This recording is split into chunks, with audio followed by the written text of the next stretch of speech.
បងប្អូននេះគឺជា Forting S7 ឆ្នាំ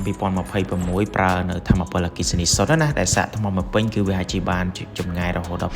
555 គីឡូម៉ែត្រនិងមានតម្លៃត្រឹមតែ$20,000ជាងតែប៉ុណ្ណោះជំរាបសួរបងប្អូនទាំងអស់គ្នាថ្ងៃនេះគឺខ្ញុំនាំអារម្មណ៍បងប្អូនទាំងអស់គ្នាមកពិនិត្យមើលរថយន្តអគ្គិសនី Sedan Cat Sport ស៊េរីថ្មីគឺ Forting S7 ឆ្នាំ2026ដែលកំពុងតែរួនទីផ្សារដោយសារតែរូបរាងដ៏ទាក់ទាញនិងសមត្ថភាពបច្ចេកវិទ្យាមិនធម្មតារបស់វាចំណែកដែលលេខធ្លោបំផុតដែលខ្ញុំសង្កេតឃើញគឺវាមាន Draco Efficiency ដែលជាកម្រិតកាត់ខ្យល់ទីបំផុតត្រឹមតែ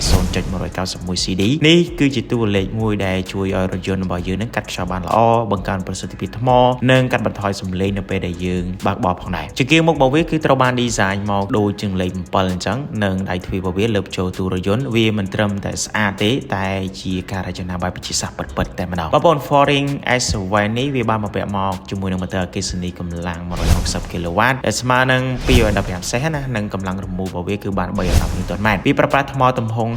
56.8 kW ម៉ោងដែលអាចឲ្យយើងនឹងបើកបរបានរយៈចម្ងាយឆ្ងាយដែលគិតទៅគឺបាទ555 km យើងគិតជា CLTC ណាហើយបច្ចេកវិទ្យាសាកថ្មរបឿនលឿនរបស់វាគឺចំណាយពេលត្រឹមតែ28នាទីទេគឺសាកថ្មពី30ទៅ 80% និយាយទៅយើងអាចបាទសម្រាប់ផឹកកាហ្វេមួយកែវអីគឺចប់ថ្មយើងនឹងពេញអញ្ចឹងណាហើយបើនិយាយពីប្រព័ន្ធសុវត្ថិភាពជើងក្រោមគឺ Forting S7 នេះប្រើប្រាស់ប្រព័ន្ធបូមឯករាជ្យ Max Person នៅផ្នែកខាងមុខនិង Multi Link នៅផ្នែកខាងក្រោយការរៀបចំបែបនេះធ្វើឲ្យការបើកបរមានលំនឹងខ្ពស់បើទោះបីស្ថិតនៅក្នុងល្បឿនលឿនឬក៏ផ្លូវបត់បែនក៏ដោយចំណុចពិសេសមួយទៀតគឺវាមានភាពងាយស្រួលខ្លាំងសម្រាប់ការបត់ត្រឡប់ក្រោយនៅក្នុងរាជធានីភ្នំពេញរបស់យើងផងដែរបើសុវត្ថិភាពគឺជាអាទិភាពចម្បងរថយន្តនេះបំពាក់មកជាមួយប្រព័ន្ធជំនួយការឆ្លាតវៃ Shanghai Pilot Level 2 Plus វាមានប្រព័ន្ធចាប់ប្រាំងបន្ទាន់នៃស្វ័យប្រវត្តិប្រព័ន្ធនេសាទកន្លងផ្លូវប្រព័ន្ធផ្ដល់សញ្ញាគ្រោះថ្នាក់ផ្សេងៗនិងមានប្រព័ន្ធ option ទំនើបមួយចំនួនទៀតផងដែរនិយាយរួមទៅវាដូចជាមានជំនួយការម្នាក់ចាំការពីយើង24ម៉ោងចឹងឈានមកដល់ផ្នែកខាងក្នុងណាយើងនឹងឃើញមានអេក្រង់កំសាន្តទំហំធំ